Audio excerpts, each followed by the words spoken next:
This message is to all cells in Utah and Nevada. Korean tankers carrying jet fuel are nearing the Lake Tahoe area. These distance operations are underway to intercept. Our soldiers need any and all resources we can provide to help them defeat the occupation. Use these encoded radio channels to communicate. I will, as always, be here as your conduit. This is the voice of freedom. And with that, welcome to the most unique level in the game. Also, coincidentally, the shortest level in the game. We've got about a 5-mile stretch to pull this off. If we hit them now, they can't call for help. Right. We gotta capture these tankers and the whole San Francisco plan is bugged. APC's up ahead. We must be getting close. So, this whole level has us flying the helicopter. We're doing the job we were originally brought on to do. That plot thread actually paid off. And you know what? It's not that bad.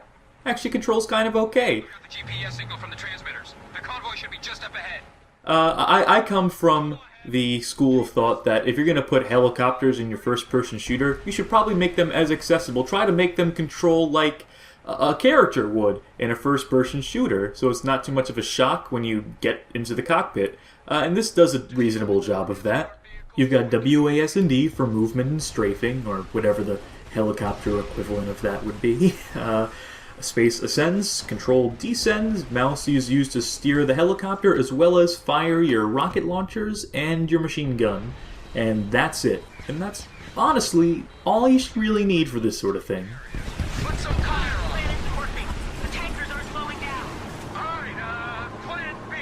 Bring us alongside the trucks and match their speed. Hopper, open the door. You're fucking crazy. I'm not jumping onto a moving vehicle. Either you go voluntarily or I help you. Either way, you will be in one of those trucks. You need to get all of us on those trucks before they reach the border checkpoint. So this brings us to the problem with this level. It's an escort mission. As in, we're providing cover and overwatch and air support for these 3 tankers here. But first we gotta get our guys into them. Which, while we're doing this, apparently we're invulnerable to direct hits from rockets, which is awful convenience. Or just awful. Oh my god, I never want to do that again. You did fine. Put your foot down and don't stop until we reach San Francisco. But as I was saying, we will have to stay close to them for the entire mission, not taking advantage of the fact that we're a helicopter, that we should have free reign, control over the sky. Nope, we gotta babysit these things.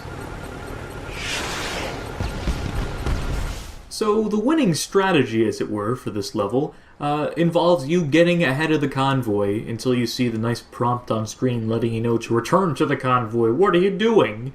Get as far ahead as possible, take out as many enemies as you can, and then return to the convoy before that time runs out. If you do just play by the game's rules and stick with the convoy, you'll be met with a nasty surprise very quickly. You'll find that there are too many enemies to take out too quickly, and that they will just bombard the tankers, blow one of them up, and the whole mission fails. Insofar that you gotta restart from the previous checkpoint, but that's beside the point I'm trying to make here. Speaking of checkpoints, actually, we're about to reach that military checkpoint that Connor mentioned earlier. Let's see what happens when we ride in there with the convoy. It's crawling with Koreans. Don't stop. I'm gonna ram the gate. Jacob, stopping them up. Keep them off us. These trucks can't take much more. Baby, hold together. Jacob, take it over. So, as you can see, playing the game the way it's, quote, meant to be played is pure suicide. Your only hope for the tanker's survival is to deal with that annoying return to convoy prompt, and the beeping sound that accompanies it. As such, you'll be hearing a lot of it in this episode. My apologies in advance.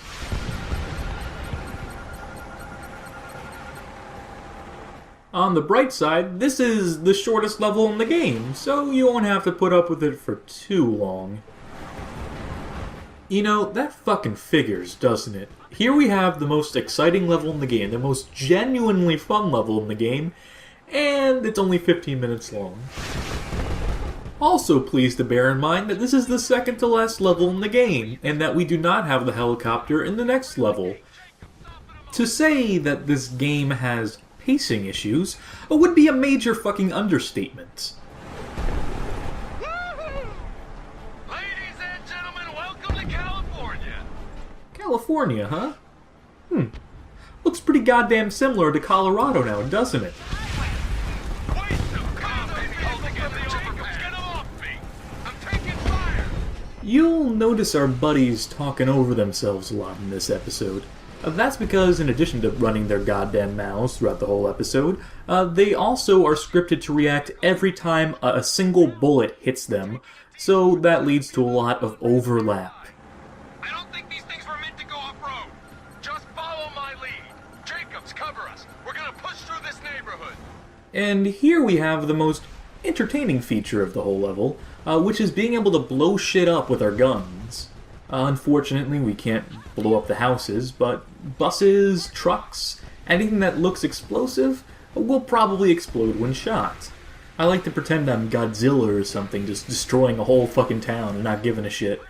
If Godzilla were a helicopter pilot, I guess. Which coincidentally happens to be the subject of the new fanfiction I'm writing.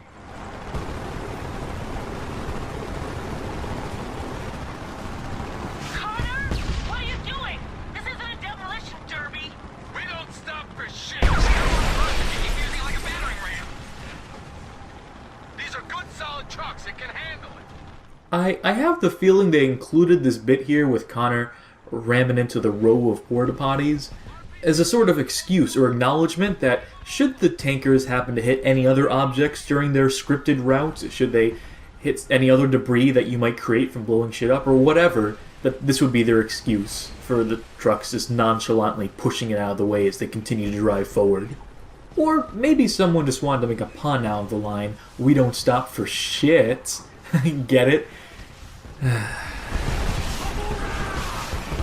Now is probably as good a time as any to mention that this helicopter does feature in the game's multiplayer mode. That it is a kill streak that you can call in and pilot yourself. Suck it, Call of Duty. And yeah, it's every bit as overpowered as you would think it is. Pitted against infantry, pitted against the APCs, pitted against whatever other kill streaks there are in the multiplayer. I don't know all of them offhand. The helicopter wins every time. Now is also a good time to mention that pacing issues don't just apply to the whole arc of the game, they apply to this individual level as well. We have nothing to shoot right now. Except for the scenery. Which is what we're going to keep doing, which is what I assume they had to assume every player was doing, because there's nothing else to shoot right now. To make the whole thing that much more boring, there's no music in this level either. Which, come the fuck on. Flight of the Valkyries is public domain at this point, right? Just use that. Do something. Anything. Attack chopper! Watch out for the tank by the target reload. Oh, we are so clear.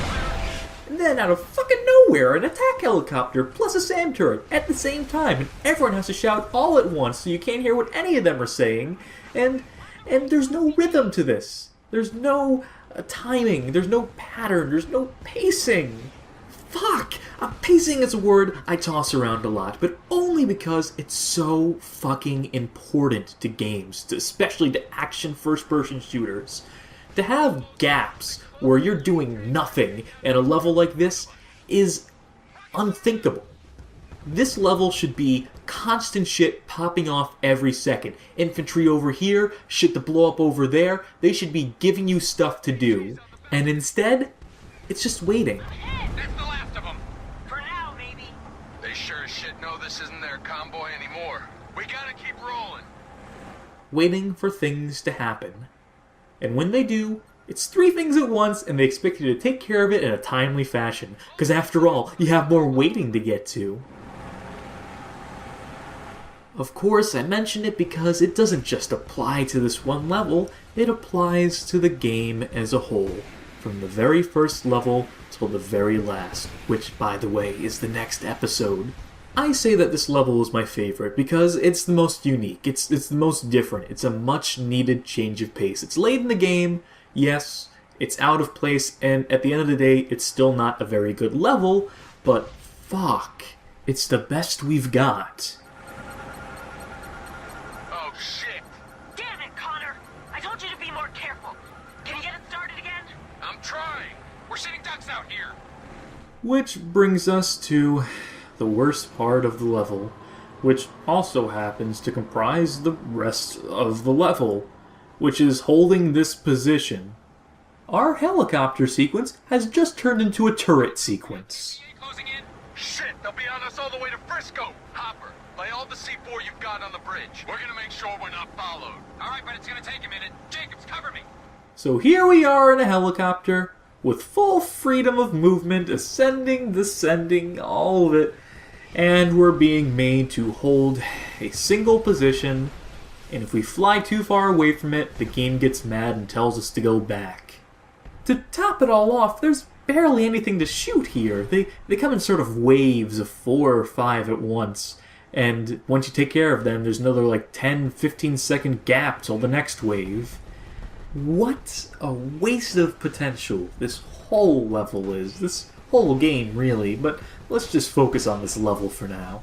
There's no excitement here. There's no tension. All the enemies funnel in from one direction, and they're nothing that you can't handle. So what's the point? Where's the fun here? The only fun thing I found that you can do here is push Hopper along with the helicopter to sort of ram him with the helicopter. But when we start doing that, the tankers just get shot to hell and we fail the mission. We gotta start the whole thing over again.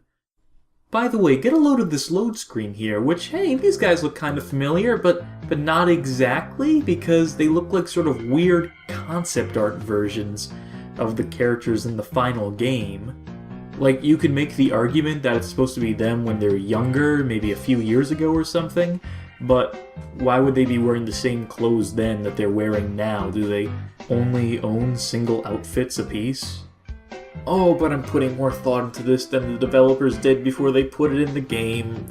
Let's move on. Shit, they'll be on us all the way to Frisco. So, in this life, I do something very stupid. I start trying to play it legitimately, and then, as you can see here, I start pushing Hopper around again, as being a big old bully in a helicopter, and this is going to come back to bite us in a bit. I'm fast forwarding all this because it's nothing interesting. These are the same enemies who've been blowing up all game, all level long. Who gives a fuck? Cut back to Hopper again, who I've clearly got stuck inside of the cars over here. Shoot some more shit. Okay, that's the last of them. Then hurry up and get back to your truck. Once you're clear of the blast, Hop, light them up. Conveniently enough, Hopper laying down the last of his C4 times up perfectly with us killing the last enemy scripted to attack us. It's almost like we're playing a video game or something. Oh, but the problem is that he's wedged in real good between those cars, that I've got him nice and properly stuck. And so the game comes to a grinding halt with no failsafes in place, nothing left to do, except for us to realize our mistake and shoot the shit out of Hopper. Sorry, buddy. And restart from the fucking checkpoint again. A lesson learned for trying to alleviate the boredom that is playing this fucking game. Finally, I accept that this sequence is little more than a glorified turret sequence. That despite the illusion of movement, of free will, that we are stuck in this one place. We have no true control over our actions, over the course that this level takes. At least, not if we want to proceed, not if we want to finish the game, which we do. Our omnipotent overlords, Chaos Studios, have given us a great gift, a machine capable of ascending to the heavens. And yet, here we are stuck on the ground. In creating this world for us, this level, Chaos Studios could have shaped it in one of many different ways. For example, they could have made it open-ended. You know, just drop you off outside the city limits and have you clear it out. No bullshit escort bullshit, just destroy shit, because destroying shit should be fun. Populate the city with infantry, with outposts, APCs, whatever, and just have the player take it out at their leisure. That would have been much better. But alas, that is not the shape it took. Rather, it took the shape of every other level in the game. A linear sequence of overly long, overly scripted, underwhelming, quote-unquote, action set pieces. Connor fixing his truck syncs up perfectly with Hopper laying the last of the C4, which syncs up perfectly with us killing the last enemy in the level. Oh, and by the way, the water is a solid fucking object. We're on the move. Let them have it.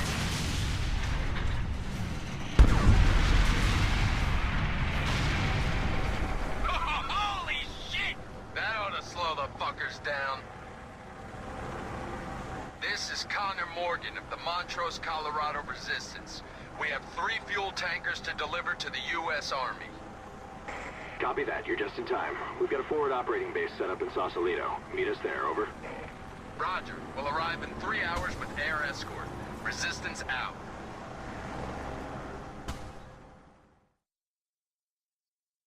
Tune in next time for the...